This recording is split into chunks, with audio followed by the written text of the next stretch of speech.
All right, so just off the get, this is going to be a little bit different because it's super important, but it's not really a HubSpot tutorial per se, but it is one of those things that happen in the life of an onboarding specialist.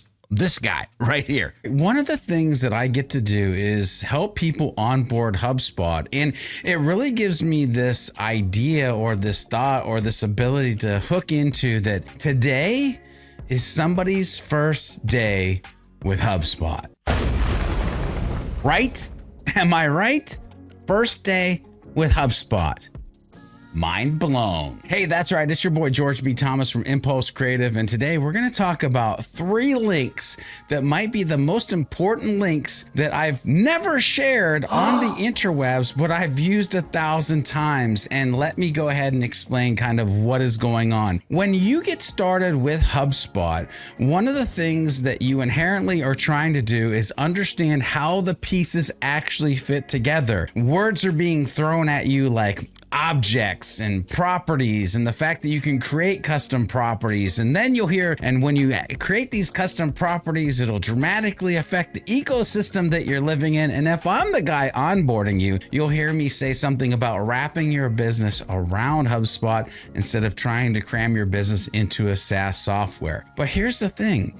Connecting those dots can be super difficult. And today I was on an onboarding where I got asked, hey, what are all these properties? And what the heck do they do? And how do I know which properties I should pay attention to? And it took me back. I was like, oh, my goodness. I actually had these same questions when I got started with HubSpot, and I did a Google search and I found 3 links that dramatically changed my understanding of HubSpot from a foundational standpoint, and then allowed me to free my mind on what I could actually create moving forward with custom properties. So let's go ahead and dig in a little bit deeper here. But first, before we dig in, if you get value from this video, then hit the like. If you want to get more videos like this and HubSpot tutorials, then hit the subscribe and the bell as well for those instant notifications. But let's dive into these 3 really important links and understanding how this all works together in HubSpot, or how you can even learn at a deeper level for you how all of this works in HubSpot. I think that's even more important. So link number 1, which by the way is going to be in the description below, is about the object contact. And that's right. You can literally hit the link below, go to this page, and you're going to see HubSpot defaults contact properties. And understanding that you're going to be able to see things like annual revenue, or became a lead date, or even buying role or close date. These are all custom properties in HubSpot that allow for reporting and list segmentation, but being able to dive into things like first deal create date, or last contacted, or last activity date, or even down here, the power of lifecycle stages, which everybody should be paying attention to lifecycle stages and lead status and original source. Like there's a whole combination of goodness right there, but only if you understand what it is and what it does. And this page right here will let you know things like now in sequence, or number of times contacted, or even recent deal close date, or state, region, country, city, like you know those things, what they are. But what about time between contact creation and deal creation, or total revenue? Like this page will help you put the pieces of the puzzle for default properties with contacts, the contact object in HubSpot. So seriously, take time, hit the description down there and hit the link. There's obviously going to be 3 links because we're not done yet, but hit the link for contact default properties in HubSpot and totally change the conversation in your own brain about the things that you know and don't know about these object properties. Now, the second, because remember, I said there are 3. The second one is company properties, the default properties in HubSpot for companies. And so in here, you're going to be able to see like about us, close date, country, description, industry, is public. Did you know is public is in there? Lead status, name, next activity date. Again, you can see this is no small list. So when I was talking to this person about their onboarding and trying to understand properties, you can quickly see why they were confused, because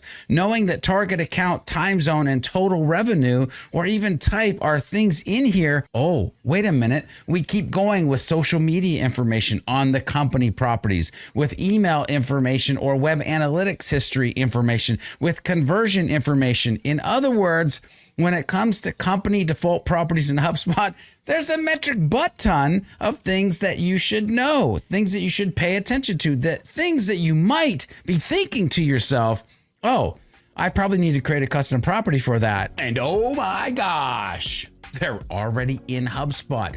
So you don't need a custom property for those contact or company properties that you now realize are in there by default, because they're in there by default. Moving on, link number 3 and the importance of it. So link number 3, of course, you can tell by now this is objects, contact, company, and this one is deals, the deal properties, the default deal properties in HubSpot. So understanding amount in company currency, annual contract value, ACV, if you're like nerdy and like to use acronyms, close date, closed lost one reason, closed one reason, currency, deal owner, deal probability, deal stage, forecast category.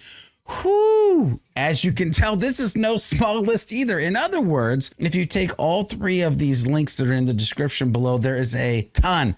Did I say ton? Of properties that you need to understand how they all fit together and work for the ecosystem, considering owner assigned date, pipeline priority, analytics histories, deals calculated information, recurring revenue information.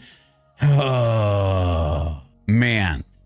That's a lot of properties. And as you can see, when you're first getting started with HubSpot onboarding and trying to figure out how everything works together, these 3 links, all of this information, super helpful. Speaking of super helpful, if you like this video, if you got value out of it, hit the thumbs up, hit the subscribe, hit the bell for instant notifications. Make sure if you have questions past this video, you let us know in the comment section, or head over to Impulse Creative or SprocketTalk.com. That's where we live, we hang out, and help HubSpot users just like you. Also, make sure as you travel through Hublandia and figure out all of the properties that are default and all the custom properties that you need to build out in the future, make sure you're focused on being a happy, helpful, humble human. And we'll be here doing some happy HubSpotting and waiting for you in the next video.